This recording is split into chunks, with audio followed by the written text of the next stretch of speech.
Amy, let me tell you about a magical place that is so exactly designed to be enclosed space, year-round fun for the whole family that I bet you already know what I'm going to say before I even say the name. Let's say it together on 3. 1, 2, 3. Great Wolf Lodge. You got it, Amy. My kids loved Great Wolf Lodge when we went. You probably already know that it has a huge indoor water park with a wave pool, lazy river, a bunch of massive water slides. But then your pack can hit the other attractions because wait, there's more. Great Wolf Lodge has adventure-packed attractions like Magi Quest, a live-action game kids can play throughout the lodge, plus the Northern Lights Arcade. Spent some quality time there, so your kid who loves the lazy river and your kid who loves fantasy games will both have a great time. Great Wolf Lodge also offers great dining options and complimentary daily events like nightly dance parties, all under one roof. Unpack the car once and you're settled in to have fun. And with 22 lodges across the country, you're always a short drive away from adventure. We've both had such great times at Great Wolf Lodge, so bring your pack together at a lodge near you. Learn more at greatwolf.com and strengthen the pack. Hello and welcome to Ask Margaret from What Fresh Hell, laughing in the face of motherhood, solving your parenting dilemmas one question at a time. Today's listener question asks, do you have any tips for preschool drop-off when kiddo gets shy, nervous, or refuses to go in? Our little one occasionally gave us a hard time at preschool drop-offs pre-COVID, and with pre-K starting in a few weeks, I want to have a whole toolbox ready of things to try to help those first drop-offs run smoothly. This is an interesting question, and I picked it because I was just having this conversation. I have a sister-in-law who's struggling with this, and I was saying to my husband, I don't think we ever had kids who struggled at drop-off, and he kind of looked at me like I had 10 heads and said, we definitely had a kid who struggled at drop-off. You were completely traumatized by it, and you talked about it all the time. And I thought, oh, I guess this is like not that lingering an experience for me, because once he reminded me, I was like, oh yeah, I do kind of remember him clinging to me and screaming like a monkey and being peeled off of me. I would say the biggest, most important piece of advice, which is slightly in contrast to your question, is I don't know how much you really can prepare for this. I think it's a situation where, like, if it's a problem, the number one thing you have to do is work with your child's preschool teacher to figure it out. And that may involve a lot of like trying different things. So I think the biggest thing is not playing into it yourself. So you got to let go of all of the like, I'm a bad parent for dropping my kid off. I'm a bad parent because my kid is the only one who is here crying.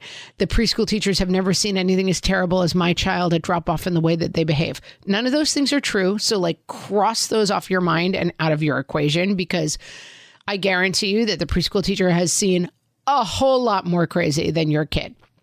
And so then you make your preschool teacher a real partner in this, and you really have to observe what's going on and react to it.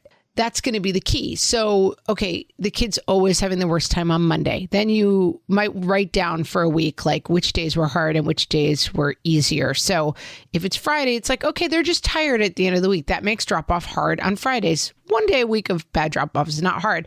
Maybe Monday is hard because it's after the weekend and they're having a hard time. Maybe they always have a hard drop off if they didn't sleep well the night before, if they didn't have a good breakfast.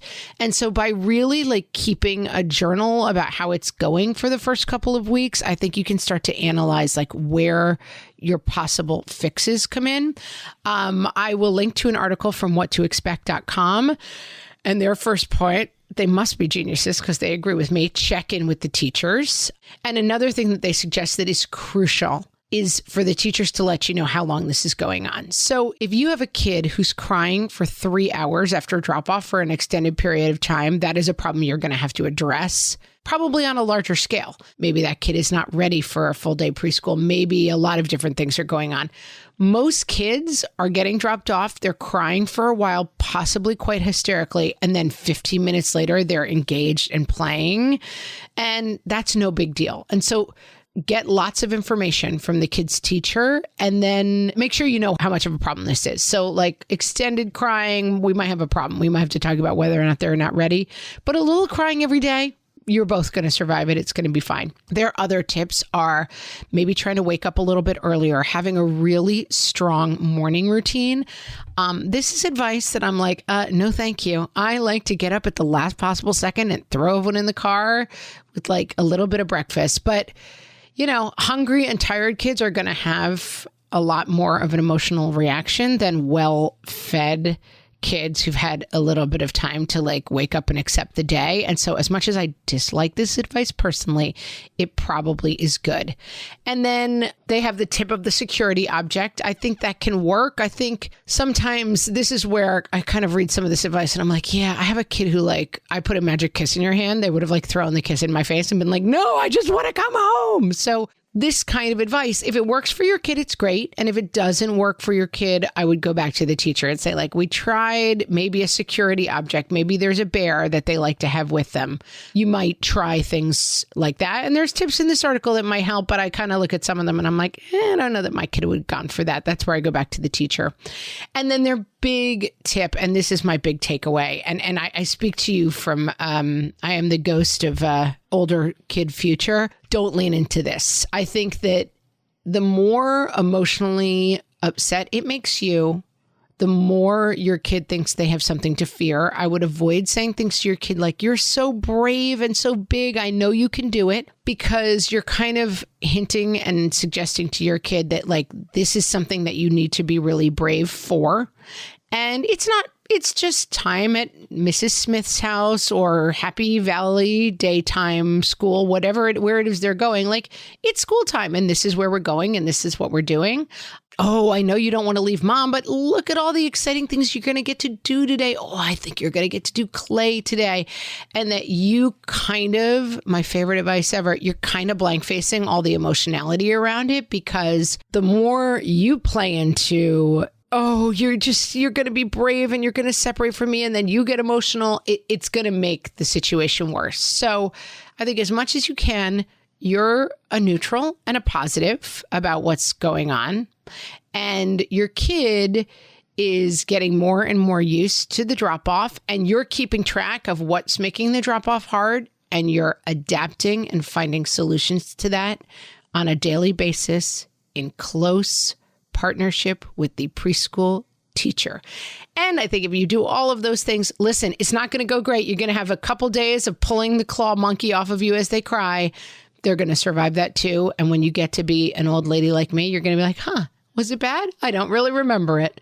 I hope that helps. If you have a question for myself or Amy, you can send them to questions@whatfreshhellpodcast.com.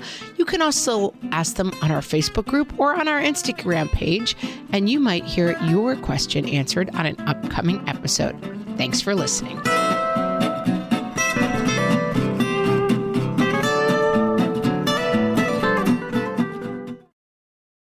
Stitch Fix. Shopping is hard. Let's talk about it. I don't have time to shop for clothes. I have to buy everything in 3 sizes to find one that fits. They know me at the post office.